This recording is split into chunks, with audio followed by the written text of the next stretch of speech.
Yeah, yeah, it's hard, isn't it? Yeah, I think behind my place, like on the street, there was like a karaoke bar, and the light, like where it says like K-pop karaoke or whatever, is like so bright. It's like brighter than the sun. Oh no. You know, and like that's you just like that because that is what ambient street light is. Isn't it? Yeah, yeah, and particularly big Big cities. LEDs. It's getting Lancaster's quite unusual, isn't it? To have that much. Yeah. Yeah, it doesn't have lots of tall, So big much buildings. older. Yeah, yeah. It's got lovely dark alleyways. Yeah. And like the really old architecture of tiny streets. Oh god, that's frightful. Good to go? Okay.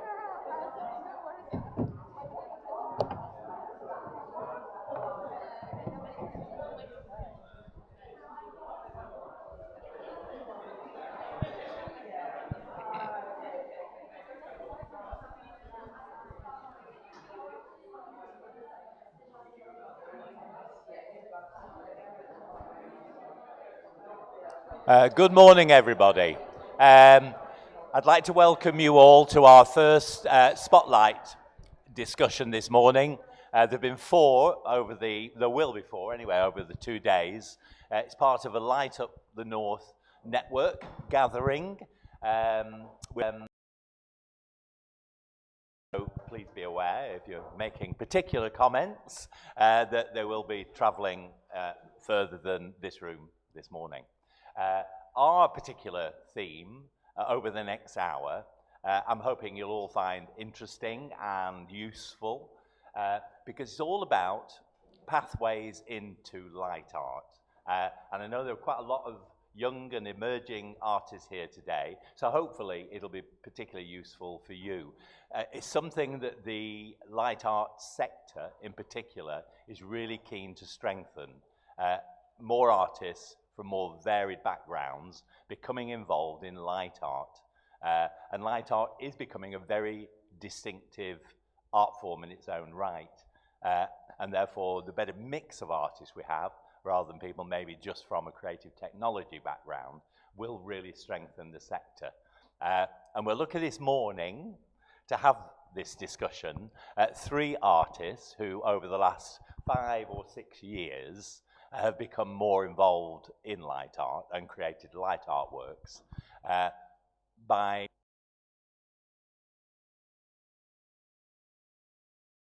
We'll talk about that in a minute, what the schemes are. But first of all, I'd like each artist not to talk about how they got in light art, but their backgrounds as artists, what inspires them, you know, the kind of backgrounds they come from, to give you just a little bit more insight in then how they've moved into light art. So I'll introduce Laura Spark first, and we'll just pass the microphone down. And feel free to tell it as it is. Hello. Is that close enough? Right.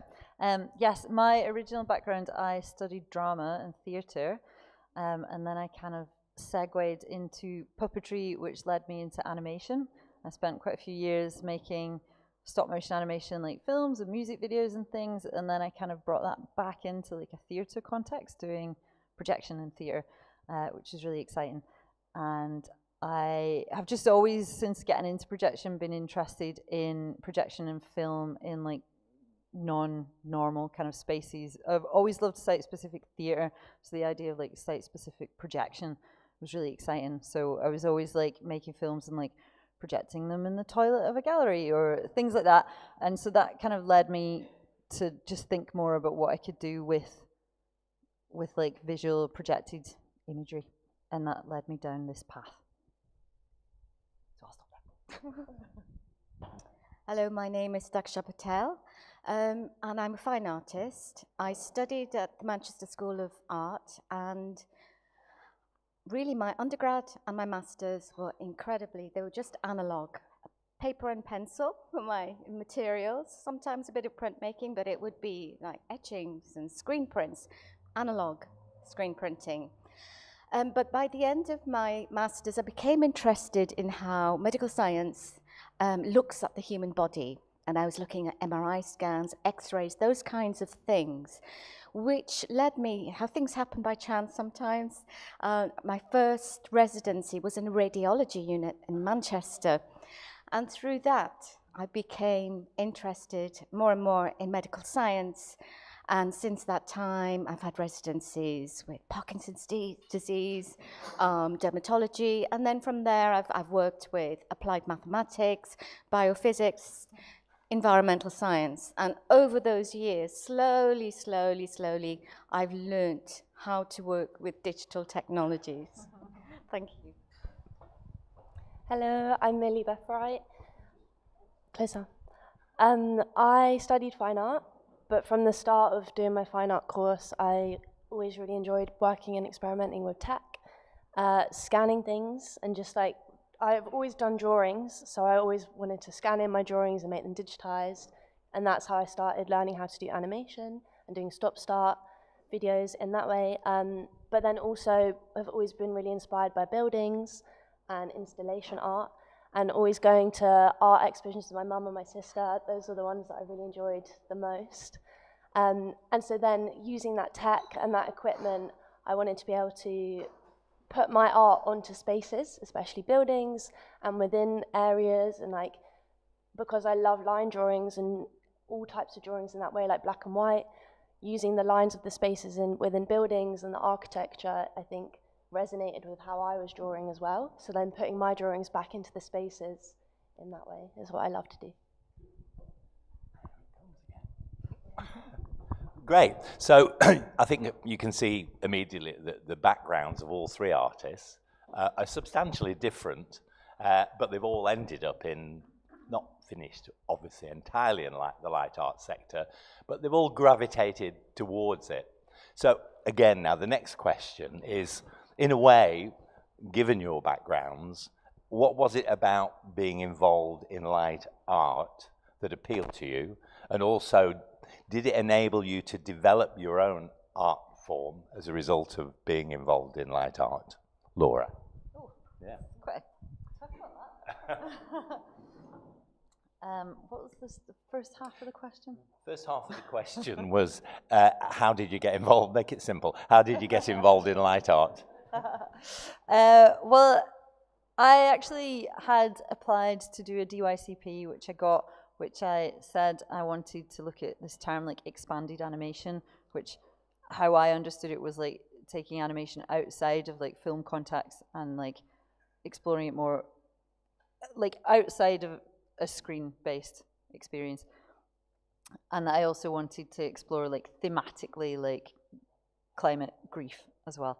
And whilst I was doing that, came across the Light Lab call out, and I think originally I was like, oh, I don't know if like light art is the same. Those things seem like a bit different. I think I was maybe scared of like the creative technology side of it and thinking everything had to be like more installation based and I would have to know more about that. And I would come to things like this and see like projection map pieces and like always want to do something like that, but maybe felt like I had to like provide the projector and like know more about like the mapping side. So it was just like, maybe that's like so many steps beyond where I am just now.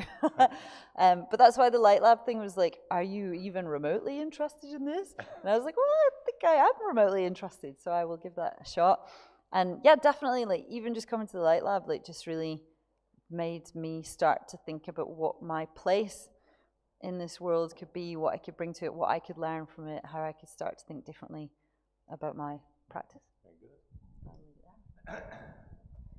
So I think I first came to Light Up Lancaster, it was about over 2 years ago, and I had applied for a small project with Light Up Lancaster, which I didn't get, but George was very kindly invited me to see the festival and to spend time and to ask questions. They met with me afterwards, him and Julie, and that was really the way in, because giving an artist who hasn't done working with Light Up the North before that time, and of course, walking around the festival, what is really seductive is the audiences. They're huge.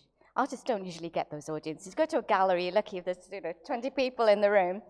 They're incredibly diverse. You've got families with little children. You've got hordes of teenagers wandering around. All ages, all backgrounds. It's free. That's really great. And there's something just wonderful about walking around a city at night when there's a light festival. It transforms it. into a different place. So people who know it, are familiar with it, the place where they work, where they live, suddenly it's a place for the imagination. And that's what's really seductive, I think, about working with light festivals.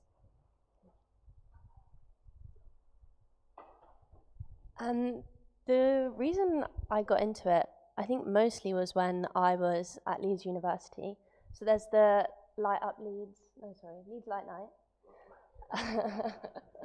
And I started volunteering with them, but before that, even before volunteering when I was in like first and second year, I'd make my friends go with me and go around everything, and we had to see every single thing. And there's like 50 works in Leeds, and it's huge. But I always really wanted to be involved, and I didn't know how I could be, so I started volunteering there and helped install Gemma Wood's piece on the docks, which was such a fun experience. Like, we were on a canoe, like sailing into the docks to try put up her polar bears and light them up on the water. And I just loved the whole process of being part of something like that. And then saw Light Lab when I'd finished my degree at Leeds, which I was on with Laura. And then, yeah, through that process, we got to explore the whole of Leeds, explore Lancaster, and I'd never explored Lancaster before as a city as well.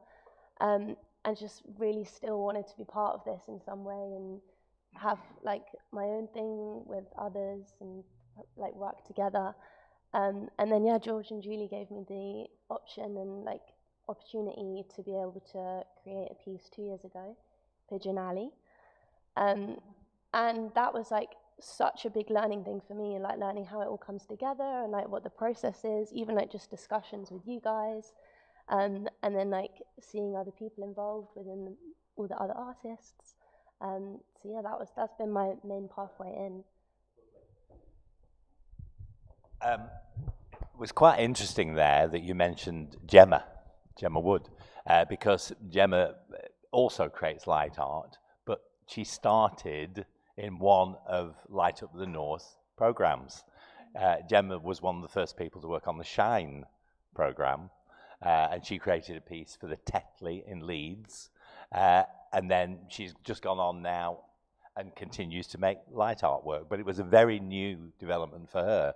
So actually that leads on really nicely into those programs that all three of you have been involved with, opportunities through Light Up the North.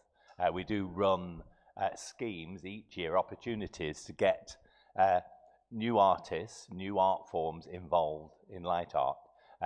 Rather than me explain, I can talk about the other schemes afterwards, but I think it would be good just to maybe say another few words about the particular program that you were all involved, and obviously Daksha's involved this year in the current one, just to maybe explain how the program itself worked and how useful it was.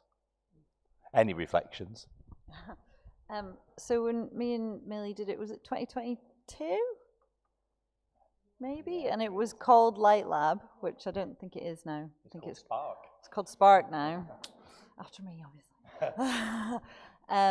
And yeah, it was. You came to 2 festivals. You got shown around with the producers, and then we did like a series of like small workshops where we mostly just like talked about ideas, and we got to like kind of interview other light artists a little bit about their work, and we sat in on like experiences like this as well. It was great. It was really interesting because it felt like there was no pressure on us. We didn't really have to be like presenting so much. Do they have to do that now though? No. Okay, good. And yeah, you could just like soak it all in, and you could be very honest and very vocal with people who could like give you really decent feedback and pointers about what to maybe like be aiming for, and how to maybe start to like form your thoughts. And like one of the biggest things I got out of that was that maybe your ideas don't have to be finished. You can start to have conversations with producers and other artists and anyone else with like half-formed ideas, especially if you feel like there's parts of that idea that you can't realize on your own. So like for me, there's like, yes, I'm not like I can't build big things. I don't understand how certain technical things work. I need input with things like that, and it's really great to like be like, oh, people could maybe help me meet the people that do that, because I maybe don't know them. So that was really beneficial for me. So I'm part of the Illuminate program, which this year I applied for, and it's aimed at increasing the diversity in the light art sector and also to reflect the audiences that they serve. And I think particularly in today's climate, that is a very important program, and it's fantastic that Light Up the North are doing this. So for me, the structure around Illuminate has been absolutely fantastic. It is a bit scary going into the light art sector if you're not sort of embedded in it, if you've not come up through kind of technology. I'm an older Asian female. Most of the techie guys I work with are at least 20 years younger than me, and they're not Asian. You know, because of the way that people find their way into the sector, that's just how it is. So it was fantastic. The Illuminate has technical consultant who, you know, I didn't understand everything about projector specs and what was needed for different sites, and there was somebody there who knew and who would advise. Had the most amazing producer called George, who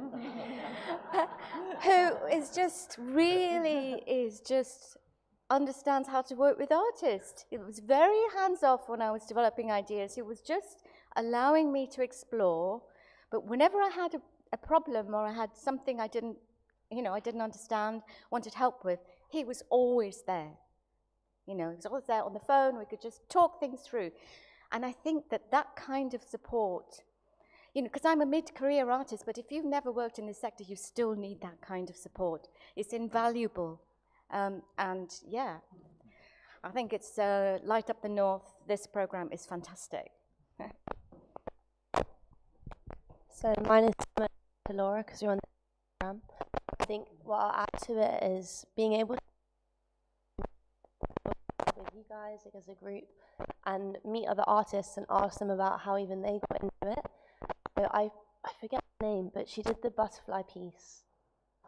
Do you remember? Anna, yeah. How she got into it. I think she was Shine that year. And she'd said that she'd been much more fine art and doing exhibitions in, I think it was the OXO. And telling me then that she got into Shine, and then that's how her artwork came into light art. And just knowing that you could just have a quick switch over, and it was actually a lot easier than what I'd thought it would be easier than. And just seeing how that could be possible, and yeah, speaking to you guys, and then when we were coming out with ideas by the end of the weekends that we'd all been together, it was just so exciting. Like there was possibility, and I think that was such a doing Light Lab. I think hopefully what came across there was the sense of it starts with ideas, and that maybe that's something that all the programs that Light Up the North runs assumes that the idea, the artistic idea, the vision that an artist has should be the starting point, not the technology, not how is it going to work. That comes afterwards, because if you've got really interesting ideas, it's then just working with people like me or other producers that are connected, have a network of people that can assist and make sure that the work becomes a reality. And I'm maybe some of the Spark group this year, maybe getting the hang of how that might kind of work.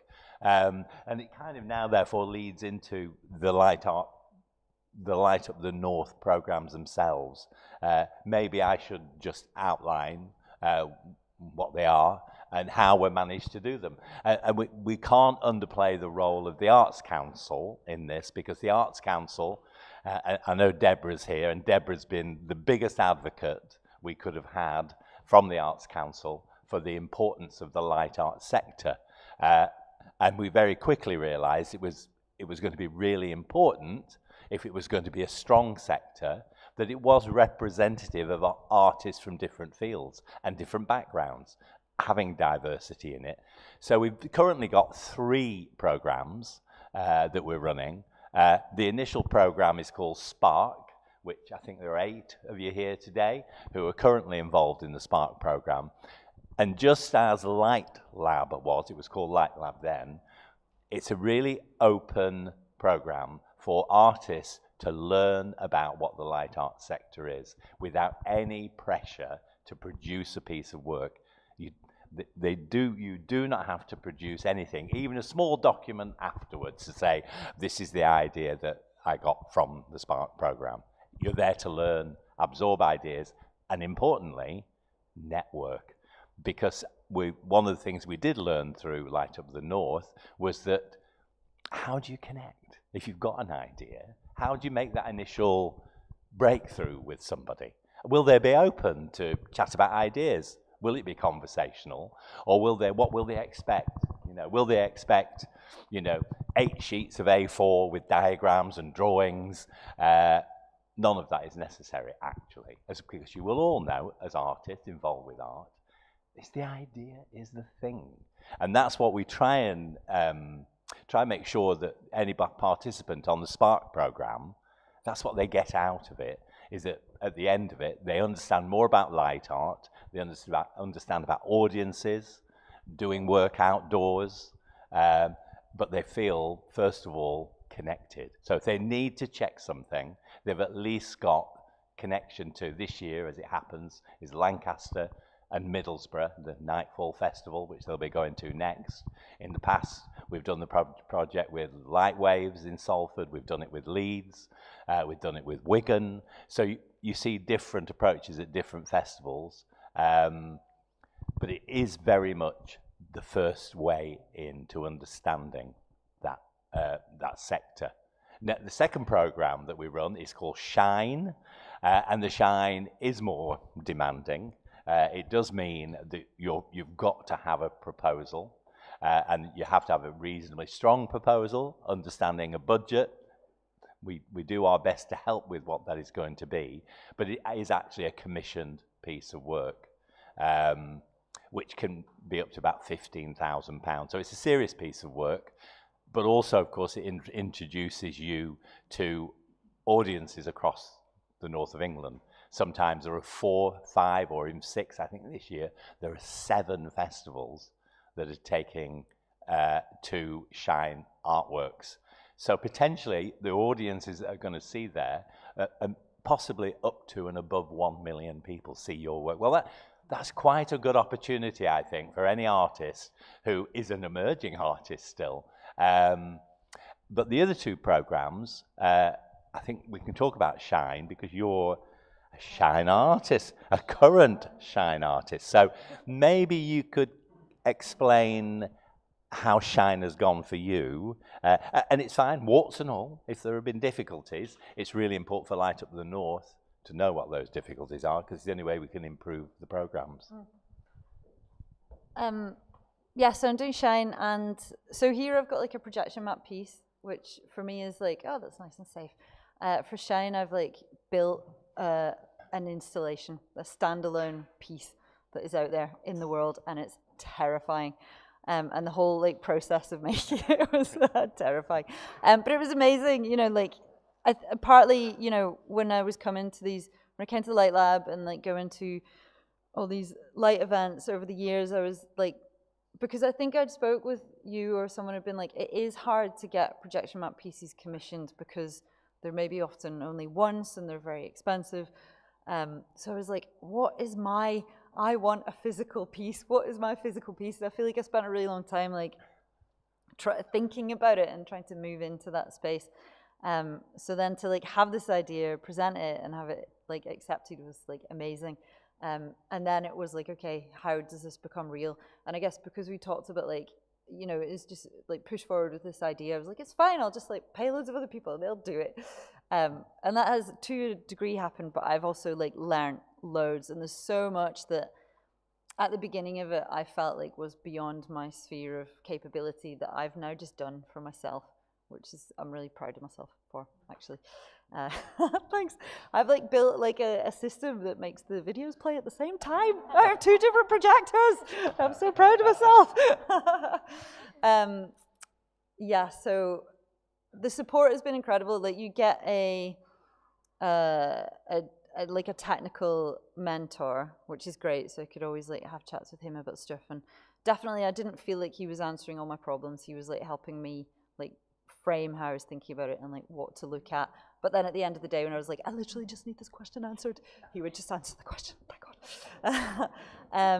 And yeah, support from the festivals is incredible, and just feeling like everyone's like on your side and like they want you to succeed. They want a good piece. They're going to help you do that. Yeah, so it's only been out once. It was out in Leeds, and now it's going to be out at another 5 festivals over the next few months. Yeah, and it's really exciting. But yeah, the budget is tight. It is really tight for that. And I think because you go into it, the way the brief of the call out is like, it must be this amazing finished big thing. So you go in with like this massive idea, and it is tight because you have to deliver it to all the festivals. You have to pay for like, the transport.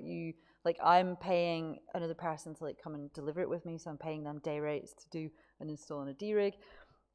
So I like work backwards, like what is the costing of all those things, and then what's the costing of building this thing, and then blah blah blah. So to try and like cover all those bases, and yeah, it is tight, and we are still under budget, which I'm really happy with. But if anything goes wrong, we won't be. If I need to replace a projector, we will definitely go over. But it's really exciting because now I have this piece, which hopefully people will like, and hopefully people will book it at festivals next year, which is really exciting. Yeah, if anyone's got any questions about the Shine thing, maybe after I could see if I could help. Maybe an appraisal of Illuminate. Oh, an appraisal. Yeah. Things that you learned. Okay, things I learned was to follow my gut instinct. So the way that the funding works with the Illuminate program, so I applied, had an interview, but then the funding doesn't kick in till a lot later. And so I'm like, oh, okay, I'm already developing ideas, and also I need to, again, employ someone else to work with me, creative technologist. And I just decided, my gut instinct, I need time. I always need time to develop work. That time between kind of trying out something and then letting it rest for a while and going back and saying, oh, no, I need to do that. That's how I get the best work.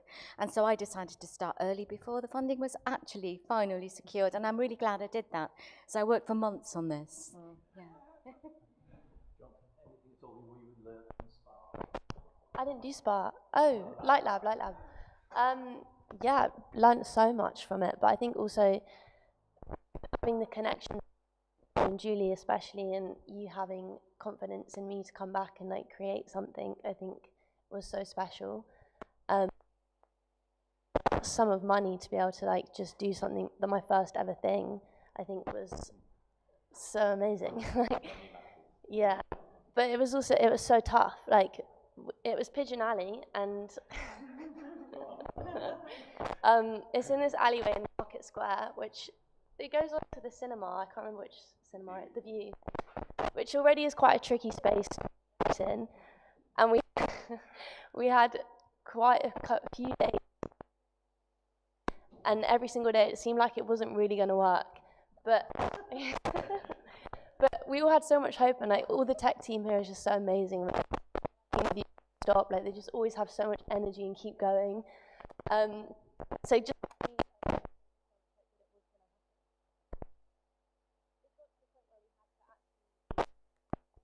projectors go all the way up into the pub next door, and we had to like de-rig it every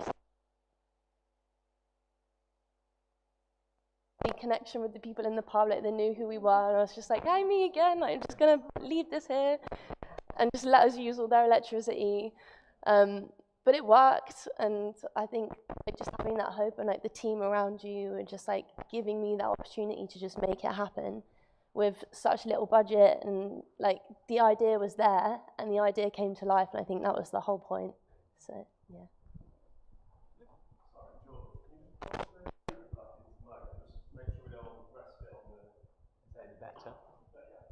His work? Okay. Good. I think the interesting thing that came out there as well is, from a light festival side of things, how important it is that the team involved in delivering the festival really does support all the artists. You know, because the artists are under real pressure. They're showing work that's their work, that they've spent time developing, thinking about. There's a lot of nervous energy involved in showing your, whether that's in a gallery, but particularly so when there may be 250,000 people who are going to be looking at your work. And I think that's one of the learning points for all Light Art Festival organisers, is that you do need to have a team there to make that experience as rewarding and as enjoyable as possible. There will still be nerves, there will still be moments, as Millie has explained, in trying to set up a projection piece in an alleyway that people are constantly going through. It's got multiple angles, but I was really proud of our production team that year, that 3, 4, sometimes 5 of them turned up to try and make it work. So it's way beyond with the festival, you know, the curators, the commissioner, the producers, the artistic directors.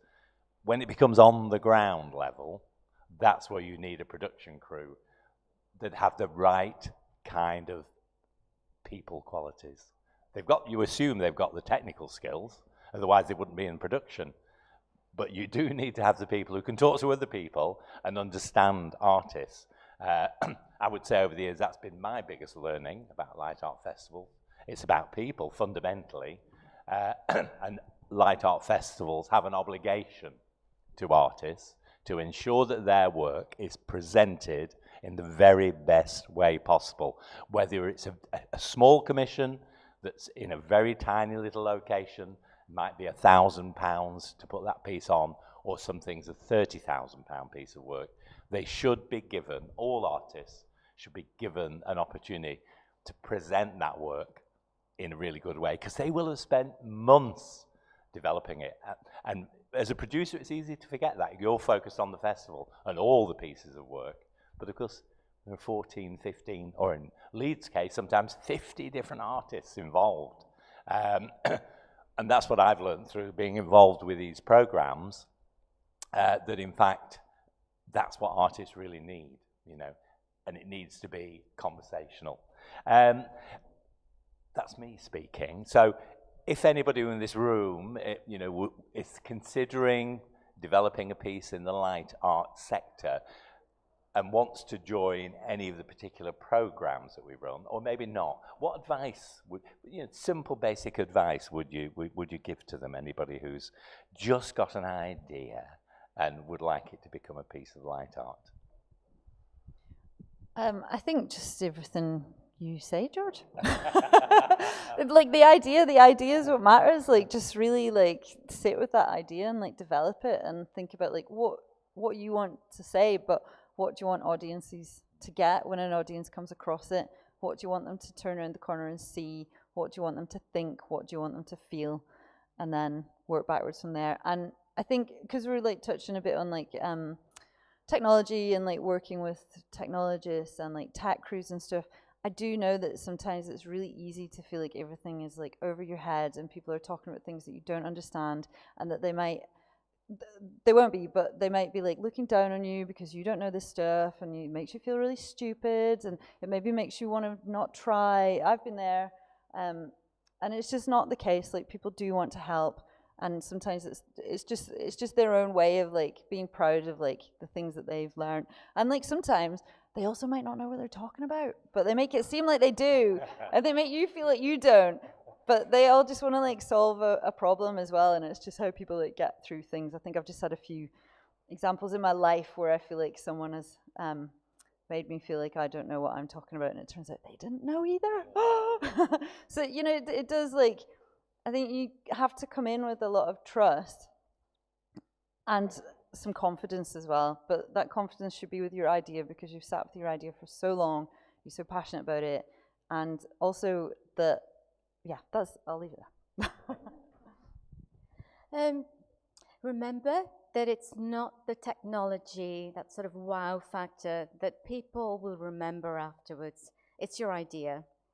And often connected with idea, there is some kind of narrative. It might not be linear, but if you're telling a story through your work, you are really reaching people at all levels, from children right through to adults.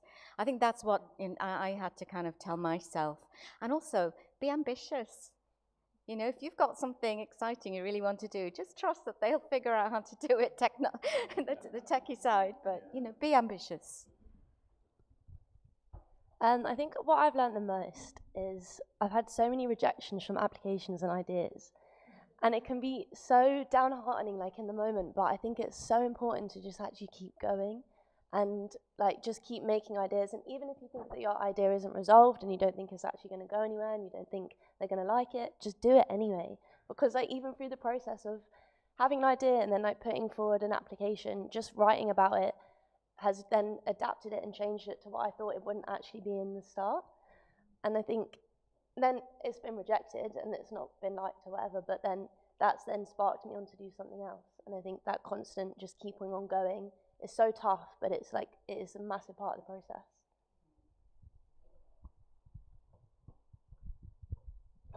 That's great, because actually the thing about the different programs that Light Up the North has run has been to get more diversity in the sector, but real diversity, you know, includes women.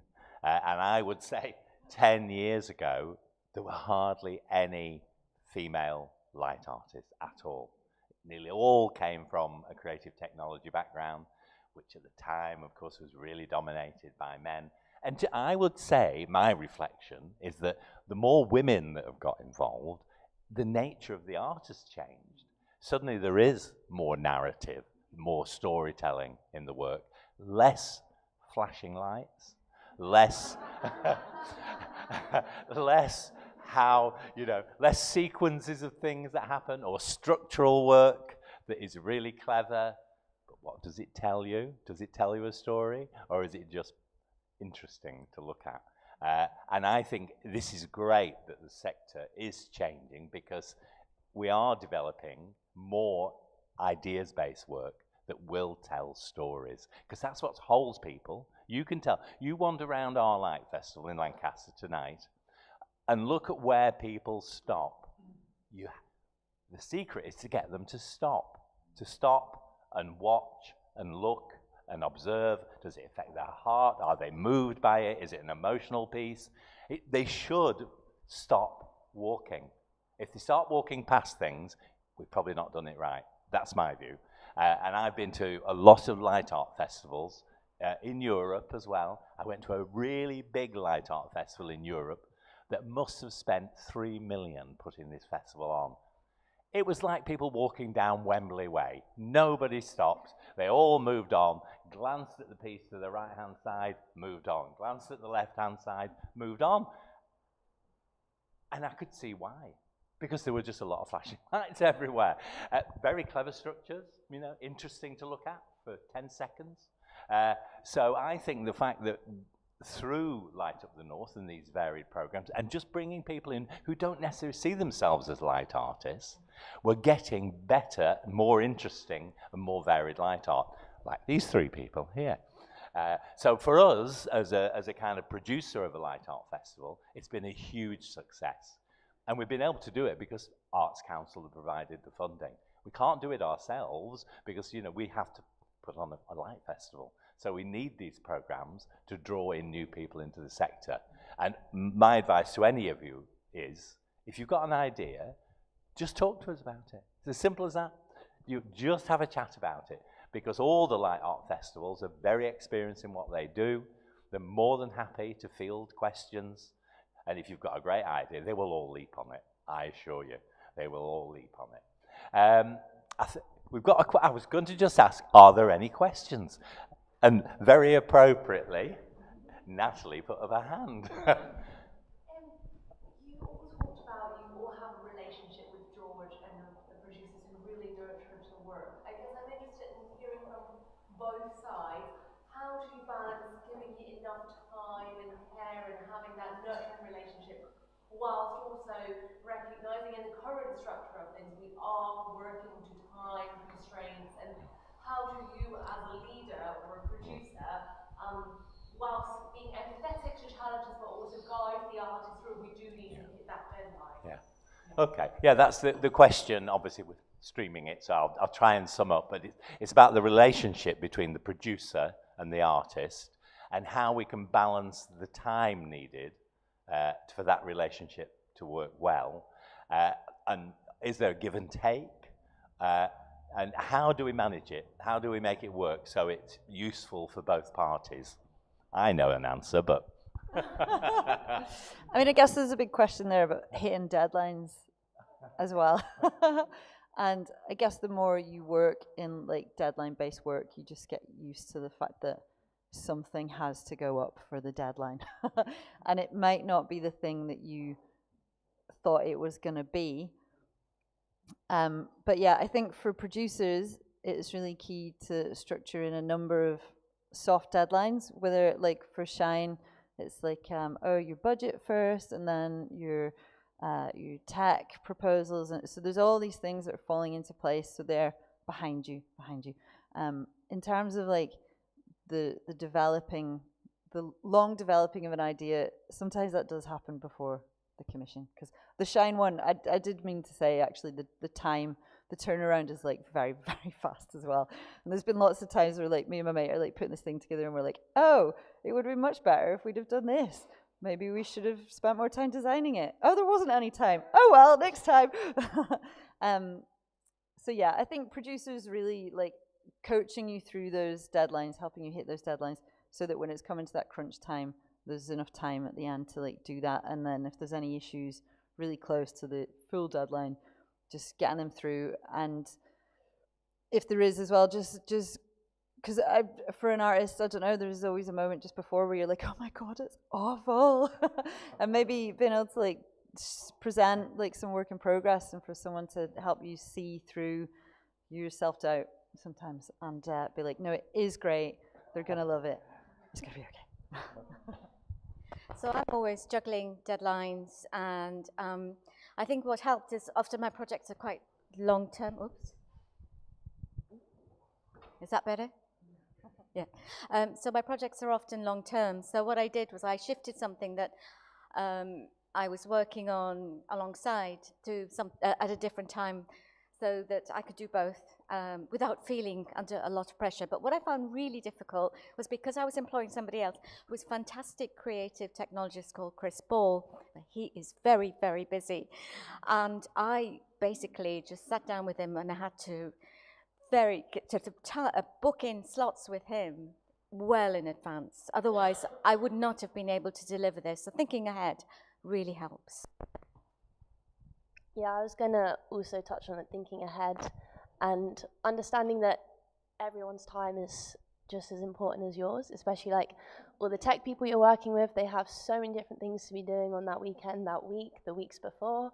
Like just emailing like Fletch and him giving me aspect ratios, and then I'm like, okay, and then you have to be flexible and be like, okay, I didn't think it was going to be like this, but let's just change again. And like, I think that comes with the deadlines, is having the flexibility. So you do know that these things are coming up, and like you have to plan ahead for the deadline that's happening, but just always having that consciousness of being flexible, that it could just have to adapt at any minute, and it's fine if that happens. It's really interesting, that notion of the flexibility in the development of your work as an artist. Because everybody is they're all working together to try and make it as good as it can be, but time does matter. And of course, all our light festivals are dependent on fundraising, and fundraising itself has a time scale, so that we make an application for funding, there will be a 12-week wait, and then we have to find match funding to go with that initial application. That takes time. We have to find sponsorships. That takes time. So for us to be able to, we'd love to say to an artist in January, oh yes, we'll commission you. And we will say we'll commission you, but we haven't got any money to commission you with, which is a very different thing entirely. But that's just a practicality. We're just confident we will get the money if we do the right things, if we make the application successfully. But that's a factor. And then the other boring bits and pieces, you're quite right, is it's very important that if you're creating a piece of work, you do understand the nature of preparing risk assessments. because you will have to create a risk assessment for your own work, because the festival needs to produce those risk assessments for any building it's operating, any public space. They're all needed. It's a boring job, but it helps if a producer at the festival can show you how to do it, but it's got to be quite early. The other thing is the budget, of course. The budget is entirely your responsibility. It's very, light festivals are not in a place. If you come back and say, oh, I need another 5,000, it won't happen, because all the budget is completely allocated very early on in the year. So unless there's a magic source of money appears, which it never does, usually it goes the other way. Somebody says, oh, I'd like to have done, but I've changed my mind. So stick to a budget that you know you can deliver something with. Quite, you know, it's a boring subject, but it's really, really important. And then the third one is copy, marketing copy. Getting your own words right of what the piece is, because deadlines are really early. So in Lancaster, the deadline for copy and images is in August for our festival in November. So it's all those aspects it's important to take on board. And festivals should help you with that, just as our programs in Light Up North are all geared up to factor in those things. But beyond that, you will get support when you come to deliver the work. Any other questions? Oh, online. Go.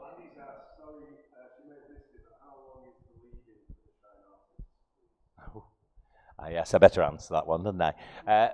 We tend to advertise the Shine program in April of each year. It's a very quick call out. I think it's about a month to get applications in, usually in May. Then there's a very quick meeting between all the different light festivals to shortlist Shine applicants, because this is a commissioning program. So then the light art festivals have to decide which pieces of work they're going to commission. It's usually 2 pieces. So the narrowing down process is all done within a week. If question marks arise over, particularly about budgeting matters, or is it achievable, it can take a couple more days while that's debated individually with the artists who put forward the ideas. And then from about the middle of May onwards, we commission the work. We have enough money to kickstart it. It's an interesting one, because within that program, there is enough to say, yeah, let's go ahead with the idea. But then we need all the light art festivals to say, we'd like to take that piece of work. We'll put our 5,000 in. So until we get assurances from individual light art festivals that they can support a piece of work, it's very difficult to give it the go-ahead. And of course, none of us know about our funding until June or July. So it's all very tight, but we do all the work first to make the process happen. Hope that answers the online question. Yes? Oh, good. Go on. It's exciting to see such a strong female presence, which you touched on in the festival and in the panel. So congratulations for that. And it does come through with work. My question is, which Lancaster site would be your dream place to do a light show? Right. The question is, which Lancaster site would be the dream location for you to create, let's say, an ambitious piece of work at? Well, last year I got to do the front of the castle, the gatehouse, and it was amazing because it's like castle, but it's actually quite a difficult projection surface. So I was like, oh, this is amazing, but is it a poison chalice? No, but it was amazing. It's just because it's like really dark and rough and stuff. And then when I pitched an idea this year, I pitched for, I can't remember the name of it. It's like a church that's next to Dalton Square. That I was just like, it would be nice to do something on a church, and we couldn't do it. So George and Julie suggested Sun Square, the music rooms, and actually it's gorgeous, so nice. I'm so happy to do that. I guess it would, like the judges' lodgings always has like a lovely projection on it, so that would be really nice. But I think if it was an installation piece, I think inside the castle, being in a castle is amazing. Yeah. I think that's a brilliant space, and it's so exciting, and like walking through like a gate and then seeing lasers. Oh yeah, yeah. Inside the castle, I think for me.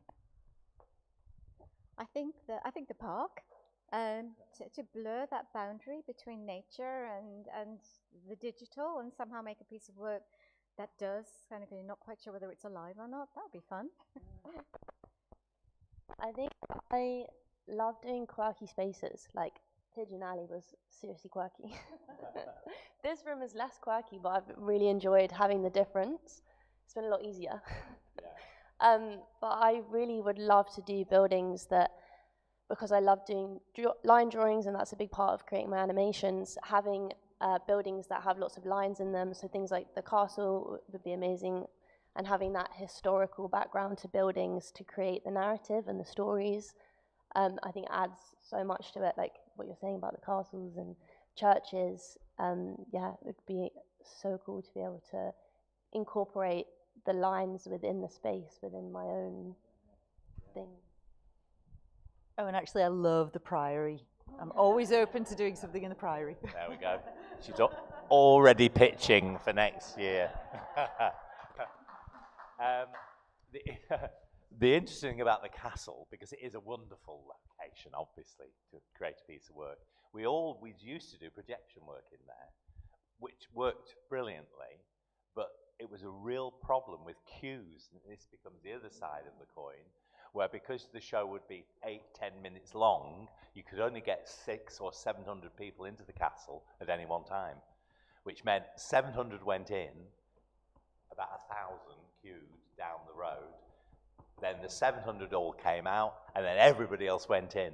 And as 700 people come out of a place, they tend to head towards their nearest location, which means the next place has a queue because 700 people are there. So 2 years ago, we changed that. We decided, it wasn't really feasible to do this.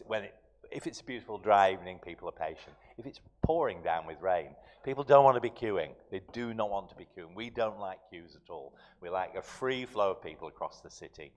So what we decided that we would never do projection work again inside the castle, and we'll have installation work. Well, when I say projection work, laser projections are clearly substantially different than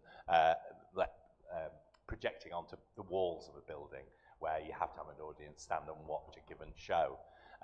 So in future, if anybody has brilliant ideas for an installation in the castle that 2,000 people can enjoy, have a chat with us, because we're open to interesting ideas. Any more questions?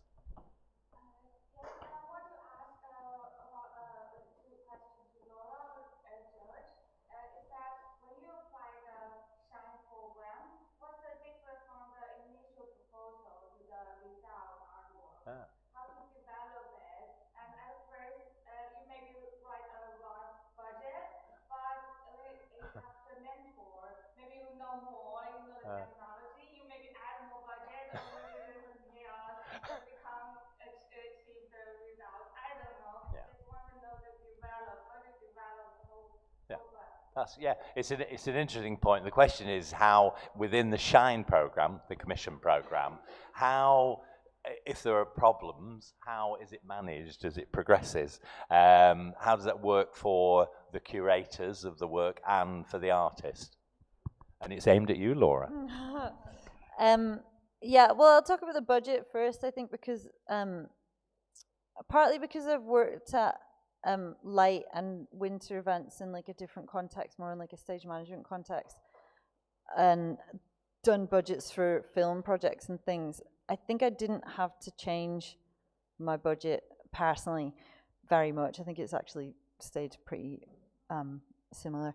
But I think, yeah, maybe in the development of an idea, your budget might change quite significantly. But I think that like working backwards from like the things that will not change, do them first. Like it's going to be roughly the same, hiring a van, blah, blah, blah, things like that. Work backwards from that, and work backwards from like the things that you have to do. And also putting your own fee in, even if it's just quite a small amount, putting enough of a fee in for yourself to make it feasible to pay your bills. and, you know, have a life, because that's really important. And you shouldn't be doing this on, like, you know, you shouldn't be working another job and doing this. It's been like quite full time doing the Shine and working on this as well. In terms of my idea, I think from the first meeting, it was like, right, simplify your idea. And I was like, okay.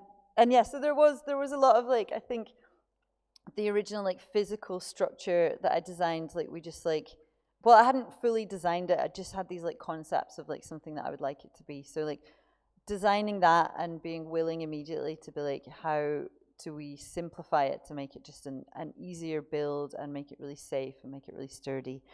And then for me as well, there was, like, these two parts of the whole project was, like, this, like, physical build and the tech build within it. And then there was, like, the content, the animated content that I made for it. And that was the place where I had to massively step back and be like, it's not going to be the thing that I envision in my head, because that would probably take me 6 months to make an animation like that. I have to really scale it back and make it something that I can make in a much shorter time.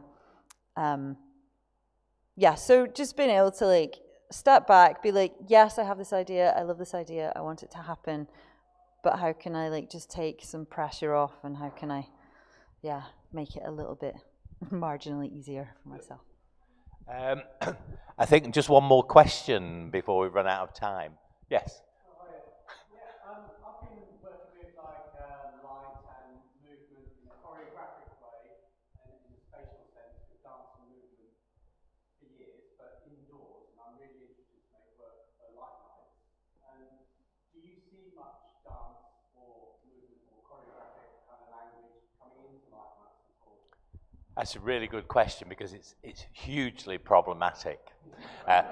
Because most festivals run for 5 hours, and anybody who can dance for 5 hours, or even a group of dancers, you know, between them trying to work it out, and involve light being the medium rather than dance being the medium. There is always that issue with not just dance, but any performance work. It's sustaining it, because all of our festivals advertise the work is available from 5 p.m. till 10 p.m. or 5 till 9 p.m., whatever it is. The audience can turn up and see the work.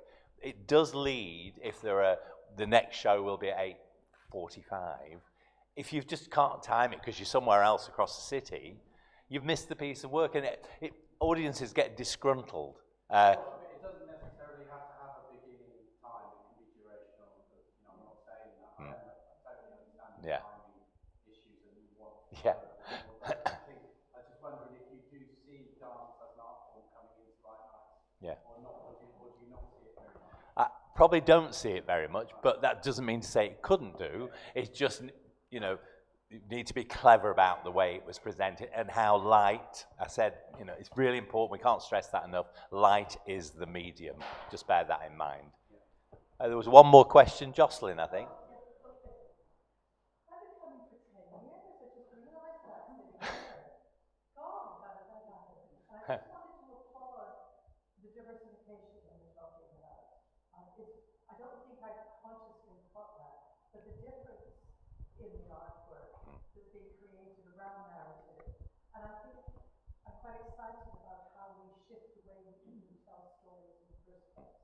And just thinking about that diversification also goes beyond the light sector, and it's also an outdoor art. You're seeing more women in a different way of telling a story, which is great. My question actually is around place. And I realize it's a little bit more complex. You have so many technological considerations.